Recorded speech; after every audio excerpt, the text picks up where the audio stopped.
En août dernier, la Commission européenne a adopté le Fit for 55. Donc Fit for 55, c'est un nouveau plan d'action pour atteindre le nouvel objectif contenu dans la loi européenne sur le climat, à savoir 55% de réduction des émissions de gaz à effet de serre d'ici 2030 par rapport à 1990. Ces objectifs sont plus ambitieux que ceux fixés précédemment, eux-mêmes loin d'avoir été atteints et impactent fortement les stratégies des États et des entreprises. Donc est-ce que ce package Fit for 55 est à la hauteur des objectifs que nous sommes fixés dans la loi climat et quels sont les enjeux et les priorités de ce package pour que ça soit finalement une réussite? Pascal, à vous de jouer. Oui, merci pour cette question et bonjour à tout le monde. Je suis actuellement en session à Strasbourg, c'est pour ça que je ne peux pas être avec vous physiquement. Il faut, pour prendre conscience de ce qui est en train de se jouer en Europe, il faut effectivement repartir des chiffres que vous avez évoqués rapidement et décrire le fait que cela veut dire aller 2,5 fois plus vite dans la réduction de nos émissions de CO2 que ce que nous avons fait sur la décennie précédente. C'est-à-dire une accélération dans la décennie dans laquelle nous sommes déjà, d'ici 2030, de 2,5 fois par rapport à la décennie précédente. Dit comme ça veut dire qu'au lieu de rouler à 50 km/h, on va rouler à 125 km/h. Bon, on n'est plus du tout dans le même monde. Et du coup, ça se traduit par des changements de règles du jeu qui sont très significatives et totalement inédites et qui sont en cours de négociation entre les États membres au Conseil et au sein du Parlement européen. Je donne quelques exemples pour lancer la discussion. Les voitures, fin de la vente de véhicules thermiques, essence et diesel en 2035. Je pense que cette disposition ira au bout des négociations. Certains pays voudraient 2040, d'autres pays voudraient 2030. Je pense que la seule date de compromis possible, c'est 2035. Mais ça veut dire changer l'intégralité de l'industrie automobile en 13 ans. Et l'industrie automobile, c'est l'industrie la plus importante en termes d'emploi. Et donc, on voit que ne serait-ce que cet enjeu-là, qui est un des 14 textes auxquels vous faisiez référence, c'est déjà un enjeu majeur. Ensuite, sur les renouvelables, c'est le passage de 32%. L'objectif actuel de renouvelables, c'est 32% de renouvelables dans la consommation énergétique. On va passer à au moins 40%. Et au Parlement, on discute de savoir s'il est praticable d'aller éventuellement jusqu'à 45% de renouvelables. Donc, on aura quelque part, en tout cas, ce sera la position du Parlement, au minimum 40, voire éventuellement 45. Ce qui pose un certain nombre de questions, et c'est pour ça qu'on est dans le texte sur les énergies renouvelables. Nous, au Parlement, on veut vraiment aussi simplifier le permitting. Parce que si on ne permet pas d'aller beaucoup plus vite dans le déploiement des projets renouvelables sur le terrain, on peut se fixer des objectifs à moyen terme, 2030, c'est demain matin, compte tenu de la durée de permis des renouvelables, tous les projets qui ne sont pas enclenchés en 2024-25, ils n'ont quasiment aucune chance d'être opérationnels en 2030 et de produire de l'électricité. Donc on voit bien qu'on est sur une accélération là maintenant et dans les 2-3 prochaines années massive, absolument massive et sans précédent.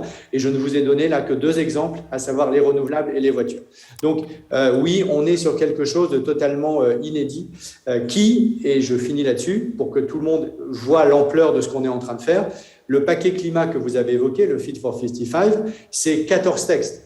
Mais le Green Deal dans son ensemble, c'est 54 textes. 54 textes que nous sommes en train de modifier. Sur la finance verte, sur les banques, sur la déforestation, sur la biodiversité, sur le plastique, etc. etc. Et ça vous donne l'idée de l'ampleur, au-delà du champ de cet échange aujourd'hui, de l'ampleur de ce que l'on est en train de faire quand on parle du Green Deal en Europe. Merci Pascal, on va revenir sur ces sujets dans pas très longtemps. Je me tourne vers vous, Catherine, donc, pour l'énergicien que vous dirigez et qui s'est engagé dans cette voie de décarbonation depuis plusieurs années. Donc même question, peut-être je reformulerai un peu différemment. Selon vous, quelles sont les mesures de décarbonation qui vous paraissent importantes à actionner en priorité et quelles sont vos attentes ? Oui, alors d'abord, bien sûr, nous félicitons absolument de l'ambition et des quelques chiffres que Pascal Canfin vient de rappeler. Donc, une ambition effectivement très très forte. En tant qu'énergéticiens, nous sommes absolument en ligne avec les ambitions, en particulier en termes de développement et de déploiement des énergies renouvelables. Donc nous pensons que c'est la bonne ambition et nous avons un plan d'investissement extrêmement important dans cette ligne. Donc globalement très très en ligne avec le plan Fit for 55, avec bien sûr des points d'attention qui sont majeurs. D'abord, le coût, évidemment. Le plan 55, quand vous le traduisez en investissement en infrastructure, on estime à peu près à plus de 90 milliards par an sur cette période 2021-2030, les montants de CAPEX nécessaires à investir dans les infrastructures pour soutenir et pour réaliser ces ambitions. Donc il y a vraiment un coût associé à ces ambitions, et en particulier à la transition énergétique, qui sont très importantes et qu'il faut qu'on trouve un moyen d'absorber. Donc ça, c'est vraiment un point très important. Deuxième point, bien sûr, c'est que tous les gigawatts ne sont pas équivalents, et ça, on le sait. Donc les énergies renouvelables, elles sont extraordinaires, elles peuvent très vite aboutir à des énergies très abordables. Elles ont une qualité importante qui est celle d'être locales. En fait, on génère l'énergie où elle se trouve, un peu partout dans nos paysages, dans nos territoires. Donc ça, c'est extraordinaire, une grande qualité. Elles ont effectivement également une propriété souvent d'être intermittente et donc apportent en fait à nos réseaux qui sont habitués à une production plutôt assez continue, une intermittence, et donc il y a toute la notion de robustesse, voire résilience, pour utiliser un mot un peu galvaudé, en parlant du futur de nos réseaux et de la transition énergétique. Il faut absolument avoir cette résilience à l'esprit. Et donc pour ça, pas juste raisonner en capacité renouvelable, mais également éléments gaziers, éléments de flexibilité, éléments de stockage, l'hydrogène, etc. Donc c'est vraiment tout ce pulse en fait, et tous les ingrédients vont avoir un rôle très très important à jouer, bien sûr. Et peut-être simplement pour ajouter, vous avez parlé, Pascal, de cette notion de permitting. Alors nous, on en souffre beaucoup, puisque nous, on est sur des projets, par exemple, éoliens marins, où on est encore en attente de commencer la construction, tellement les projets prennent du temps. Le permitting, c'est vrai, la bureaucratie, l'administration est très importante. Nous avons également, bien sûr, avec l'acceptabilité sociale, des enjeux que nulle administration ne peut résoudre. Et là, on est vraiment dans l'implication des parties prenantes, le local, la compréhension des enjeux biodiversité, etc., qui sont justement à même, enfin, qui appartiennent beaucoup au domaine de l'entreprise, mais pas que. Voilà. Nous allons parler des moyens de décarboner l'impact sur les consommateurs. Donc, avec ce paquet Fit for 55, l'électricité européenne pourrait être décarbonée 5 voire 10 ans plus tôt que prévu. Ça va aider les transports, le chauffage, les industries aussi à accélérer leur décarbonation. Est-ce que ce paquet envoie les bons signaux d'investissement et est-ce que ça permet d'éliminer justement les obstacles qui freinent les progrès? Une question que je pourrais, Catherine, pour vous, peut-être. Écoutez, bien sûr, ça envoie les très bons signaux, bien sûr. Je pense que certains sujets qui sont encore en question, en particulier autour du prix du carbone et l'extension de l'ETS à d'autres secteurs, pourraient également avoir un effet encore plus fort en termes de signaux pour vraiment flécher les investissements vers du bas carbone. Mais en général, oui, bien sûr, je trouve que le Fit for 55 envoie absolument les beaux signaux. Après, bien sûr, toute une liste de souhaits qu'on peut exprimer, en particulier sur la rapidité, par exemple, de certaines aides qu'on va obtenir à partir du paquet, des projets, par exemple, qui sont l'objet d'une très belle collaboration entre différentes entreprises pour essayer de résoudre les problèmes, par exemple de produire de l'hydrogène vert. Là, on a vraiment souvent des sujets de timing, en fait. Et donc, peut-être revenir au sujet de bureaucratie, dont on aimerait pouvoir avoir les permis, les autorisations beaucoup plus rapides, parce qu'il y a quand même un sens de l'urgence très, très fort. Les objectifs que Pascal Canfin vient de rappeler, c'est demain, en fait. C'est demain, et à l'échelle industrielle, si on ne commence pas maintenant, on va être en retard. Donc, il y a vraiment une question, je pense, de pragmatisme, de réalisme, où il faut qu'on arrive à concrétiser les projets. Si je regarde par exemple sur l'hydrogène, qui est un sujet qui va être un sujet majeur, vous avez mentionné l'industrie lourde. Franchement, sans hydrogène, je ne sais pas comment on va arriver à décarboner cette industrie lourde, mobilité lourde également. Sur l'hydrogène, il y a énormément de projets aujourd'hui dans le pipe, mais ça reste quand même beaucoup des projets sur papier, en attente de subventions, en attente d'aide, en attente d'autorisation. Et c'est là où je voudrais... Le vrai problème, c'est quoi sur ces sujets-là pour accélérer? Je pense qu'un peu d'huile dans la machine bureaucratie, de bureaucrate pourrait aider. C'est-à-dire aller un peu plus vite dans les processus d'autorisation, le calendrier. Moi, j'ai souvent des équipes qui viennent me voir, là, on a loupé la saison. En fait, il y a des saisons, des dates. Et donc là, on a perdu 1 an. Donc parce qu'on a loupé la date butoir, on va se prendre 1 an dans la vue parce que c'est comme ça, le calendrier des demandes de dossiers est tel que... Voilà, c'est ça concrètement ce que je veux dire. Donc, vous mentionnez le signal prix carbone, c'est qui est un incontournable de la transition énergétique. Donc le prix du carbone augmente et est amené à continuer à augmenter. Cela est nécessaire, mais cela aura aussi un impact sur les consommateurs. Nous avons été témoins des crises sociales dans le passé, et récemment d'ailleurs, sans en mentionner, tout le monde sait de quoi il s'agit. Donc ce paquet est-il adapté pour que la société soutienne la transition énergétique? Là, on parle de la société. Comment la législation européenne peut-elle assurer afin de ne laisser personne sur le côté? Les mesures sur la table, est-ce qu'elles sont bonnes ou est-ce qu'elles sont suffisantes? Pascal, vous en pensez quoi? Alors, vous pouvez parler franchement, Pascal. On est entre nous. On va se parler franchement. J'ai même employé le mot gilet jaune que vous n'avez pas employé. Et effectivement, tout le monde a conscience que cette accélération ne peut fonctionner que si on a les technologies, et ça on en vient donc à aller aux investissements des entreprises, que si on a la capacité d'investissement public et privé. Et en dehors du paquet de Fit for 55, il va y avoir la négociation de la réforme du pacte de stabilité et de croissance qui va être un des enjeux majeurs sous présidence française et d'un éventuel accord franco-allemand sur ce sujet, parce que l'Allemagne a un besoin d'investissement colossal avec son nouveau contrat de coalition et a besoin de flexibilité européenne. Et la donne a changé par rapport aux années de sous-investissement Merkel, où l'Allemagne n'avait pas de besoin particulier en termes de flexibilité du pacte de stabilité et de croissance. C'est plus le cas maintenant. Et ça change la donne politique. Et donc moi, je suis assez optimiste sur la capacité du franco-allemand à trouver un accord un peu fondateur pour la réforme du pacte de stabilité, comme on l'a fait sur le projet de relance, sur le plan de relance européen, où c'est un accord franco-allemand qui ensuite a été la base d'un accord à 27. Je vois le même scénario arriver devant nous. Et pourquoi je prends 2 minutes pour dire cela? C'est parce que, évidemment, ça permettra d'avoir du financement public conséquent pour l'atteinte des objectifs que nous sommes en train de fixer dans les différentes directives du paquet 55. Donc, j'ai parfaitement conscience et je suis entièrement d'accord avec ce qui vient d'être dit par Catherine sur le besoin d'investissement additionnel, et public et privé, et on essaye de s'organiser de manière cohérente. En tout cas, c'est le combat que je mène depuis Bruxelles et Strasbourg. Sur le sujet social stricto sensu, il y a un texte dans ce paquet climat qui est particulièrement problématique à mes yeux, et c'est le seul que je ne soutiens pas en tant que tel, c'est l'extension du marché carbone au transport et au chauffage au gaz.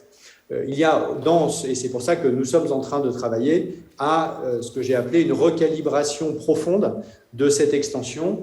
Et au Parlement européen, on travaille maintenant sur 4 catégories dans cette extension. Il y a 4 catégories. Il y a les transports routiers et le chauffage.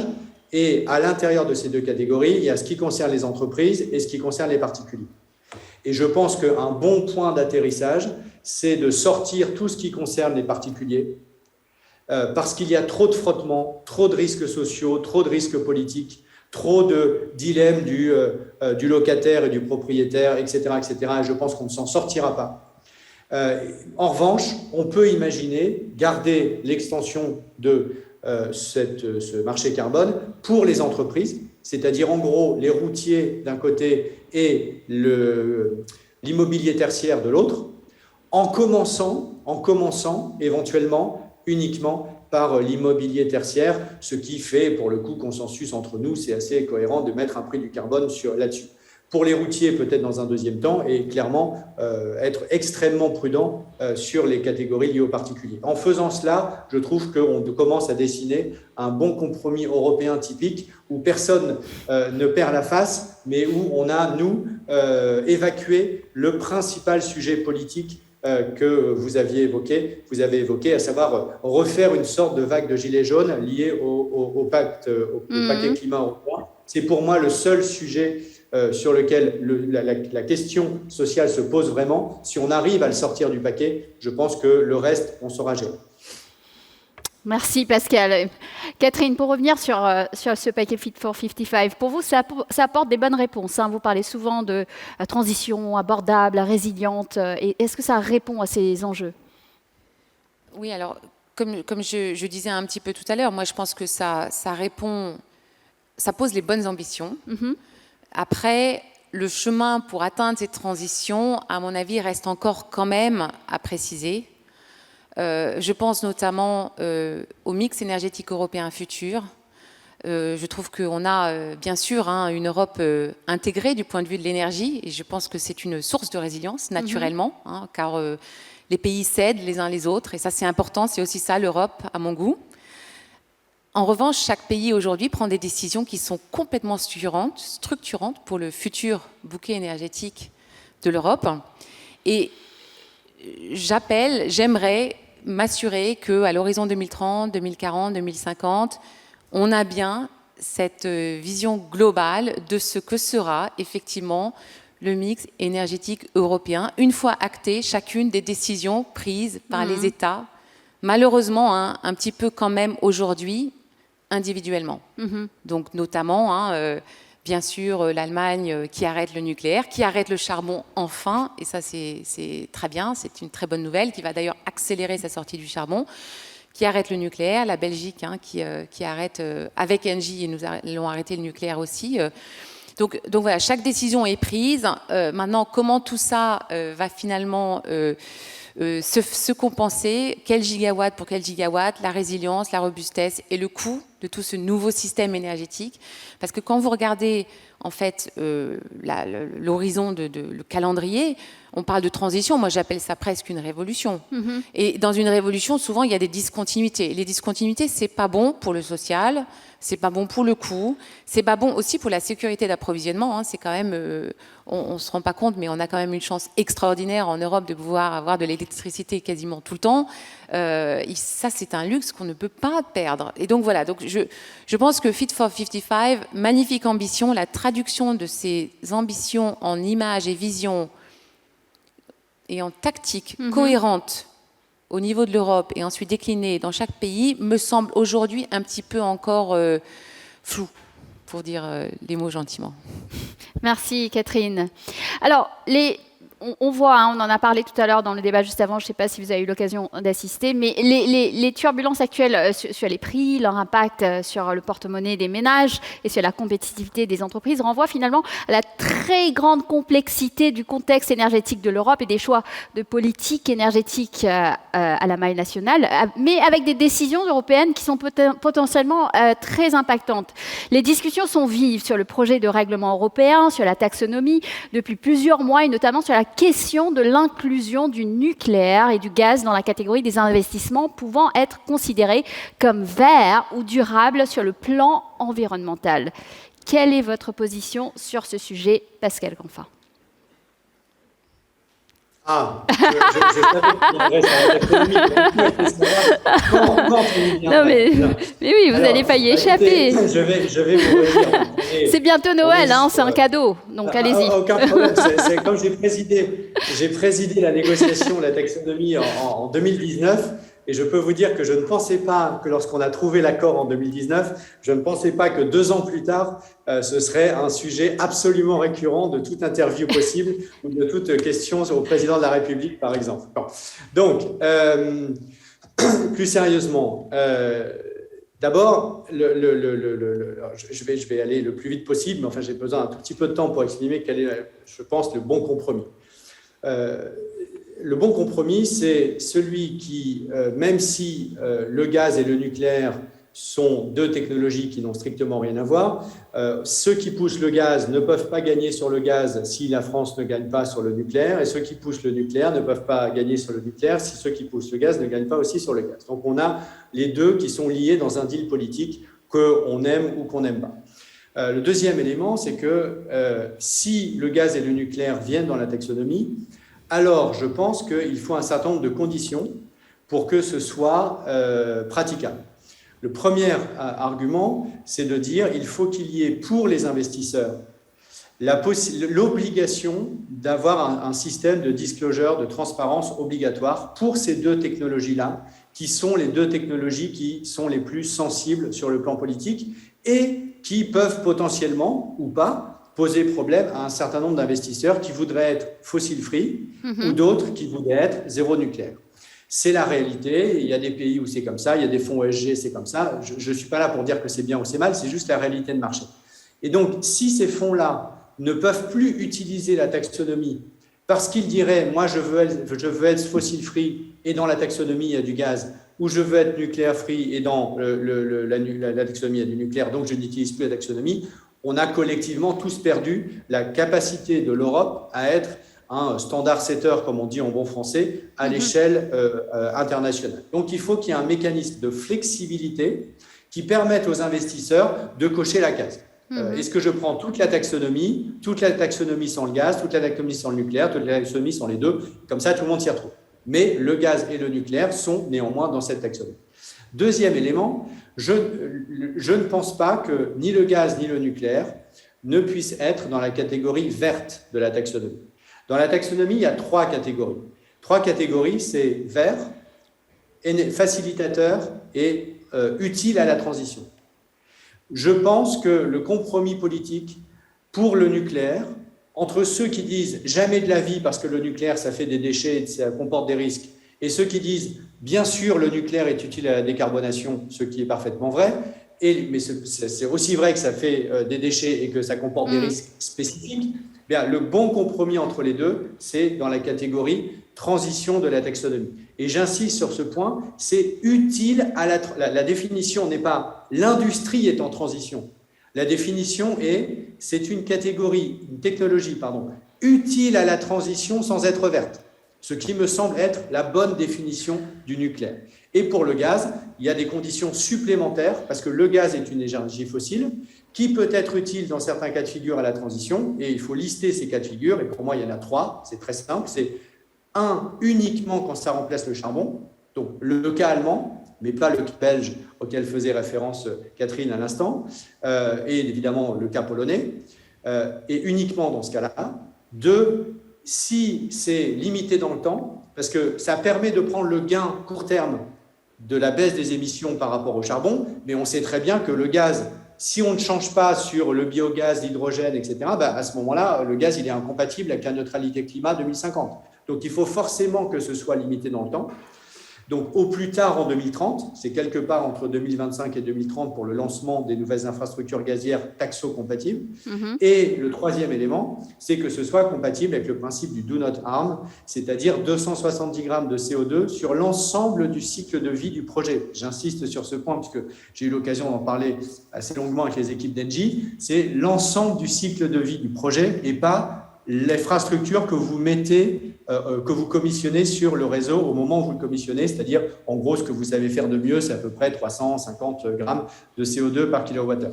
Donc, si vous additionnez ces trois critères, vous avez, je pense, là aussi un bon compromis qui ne remet pas en cause la crédibilité de la taxonomie, mais qui est praticable dans la vraie vie des investissements et qui est compatible avec la neutralité climatique. Petite réaction, Catherine ? Écoutez, moi, je suis finalement assez en ligne avec ce que dit Pascal. Moi, je pense qu'effectivement, la taxonomie a vocation de reconnaître un aspect indispensable à la transition énergétique de certains composants, le nucléaire d'une part et évidemment le gaz d'autre part. Le gaz, en particulier quand il remplace le charbon, je pense que c'est indéniable, on divise les émissions par deux. Aujourd'hui, l'Europe, mais également le monde, se repose encore tellement sur le charbon. Il y a encore des nouvelles centrales à charbon qui sont créées, donc évidemment que le gaz est une solution pragmatique, réaliste aujourd'hui à cette nuisance qu'est le charbon. Mais bien sûr qu'il faut le décarboner, ce gaz, bien sûr. Donc c'est pour ça que j'aime bien l'idée de la transition. Pascal, on va épargner notre auditoire une bataille sur les seuils parce que je sais qu'on a un petit désaccord parce que nous on pense que les 270 ils sont un petit peu bas, mais on va pas en discuter aujourd'hui. C'est vrai que aujourd'hui nous on pense que l'Europe a besoin du gaz pour cette période de transition, vraiment. parce que, à cause de ce qu'on a dit, le nucléaire qui sort, le charbon qui sort, et que le pendant de ça, nier et se priver l'Europe de cette capacité à apporter de la flexibilité, de la capacité dispatchable et décarbonable à relativement court terme, c'est poser un vrai risque sur la résilience, la robustesse du système énergétique européen. Et ça, j'en suis absolument convaincue. Donc, oui au gaz comme énergie de transition, gaz qu'il faut décarboner. Et là, bien sûr, je me félicite des arrangements autour du biométhane et de tout ce qu'on peut faire pour l'hydrogène bas carbone, vert en particulier, mais pas forcément tant qu'il est bas carbone. Merci Catherine. On va faire un petit point sur le développement industriel qui est lié justement aux politiques de décarbonation. Donc on a vu le caractère mondial de la transition énergétique et écologique qui va créer cet appel d'air très important en matière d'équipement et de technologie, de capitaux également. Des expériences récentes, notamment dans le domaine de l'éolien, ont malheureusement montré que ces développements profitaient à d'autres continents. Le Green Deal européen représente également une opportunité de développer de nouvelles filières comme l'hydrogène, on en a parlé, des batteries aussi tout à l'heure. Comment s'assurer que ce développement se fasse en Europe, Pascal? Alors, je vais vous donner un exemple concret, celui des batteries. La batterie, c'est un objet industriel clé de la transition écologique. C'est vrai pour l'énergie, le stockage lié à l'intermittence des renouvelables. C'est aussi vrai, bien évidemment, pour les voitures et l'électromobilité. Quand on additionne ne serait-ce que ces deux secteurs-là, l'objet batterie est absolument fondamental.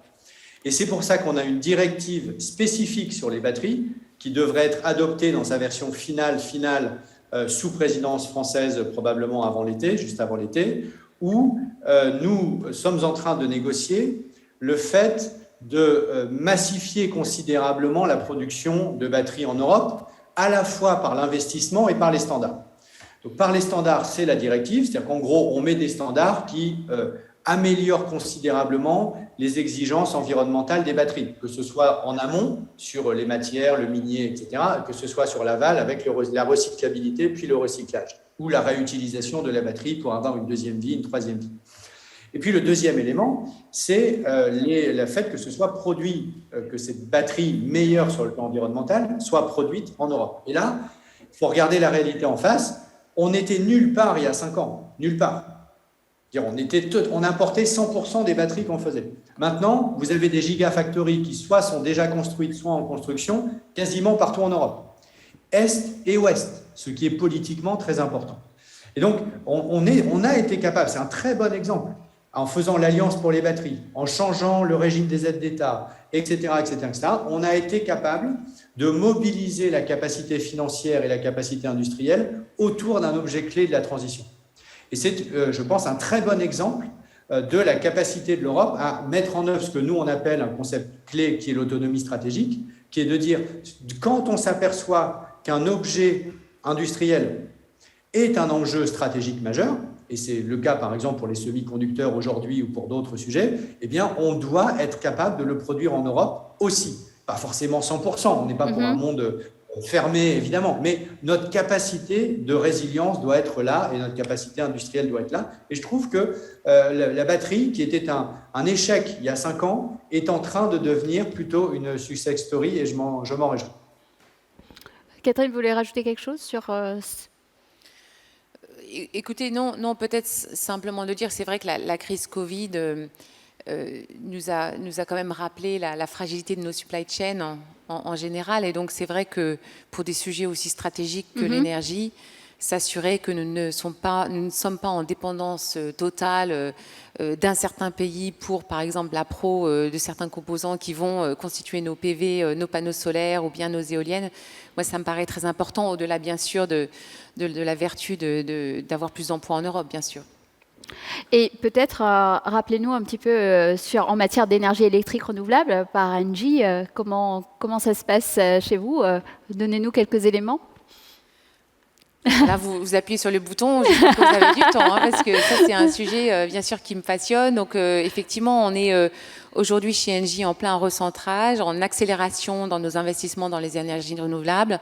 Nous avons une équipe absolument extraordinaire qui a délivré 3 gigawatts additionnels sur les 3 dernières années, chaque année, y compris l'année 2020 qui était quand même une année compliquée. À partir de l'année prochaine, on va passer à 4 gigawatts de capacité additionnelle chaque année. Et puis ensuite, à partir de 2025, à 6. Tout ça adossé avec, sur un portefeuille très solide de projets, parce qu'on a vraiment des bonnes équipes de développement, mais aussi des bonnes équipes d'industriels qui arrivent à sourcer les bons produits, les bonnes technologies, et font les beaux projets, avec en particulier un accent, et j'aime bien souligner ça, la méthode Engie, c'est aussi un engagement très fort avec les parties prenantes, le local. Et je cite parfois l'exemple de 2 projets que nous avons arrêtés à cause du Milan Royal, qui est un oiseau protégé dans une région du Grand Est en France. Donc voilà, nous arrêtons des projets parfois pour des raisons de biodiversité, pour des raisons de manque d'adhérence locale. Et c'est comme ça que nous avons l'ambition de continuer à développer même de l'éolien terrestre. Alors je sais que c'est assez provoquant de dire ça de ma part, parce que je sais que l'éolien terrestre, surtout en France, génère parfois des sentiments très forts. Mais oui, nous croyons encore à l'éolien terrestre, mais par contre à une méthode de développement très responsable, très proche des parties prenantes locales, et qui nous demande en fait de nous adapter aux circonstances justement locales. Donc projet par projet, ajouter une touche un petit peu différente à chaque fois pour s'assurer que le projet va être bien intégré et bien accepté. Donc c'est aussi un peu ça, Pascal, ce que vous faites avec Engie, donc travailler ensemble sur ces sujets pour avancer sur cette transition de manière responsable. Merci à tous les deux. Merci Pascal. Moi, j'espère que vous aurez l'occasion de profiter du marché de Noël à Strasbourg. Hein, donc, travaillez pas trop. Je vais le faire aussi, en tout cas. J'ai mon pass et mon masque, puisque les 2 sont obligatoires pour y accéder. Bon, très bien. Bon, merci Pascal. Merci Pascal. Merci beaucoup. Merci Catherine. Donc, je pense que vous pouvez les applaudir. Hein. Merci beaucoup.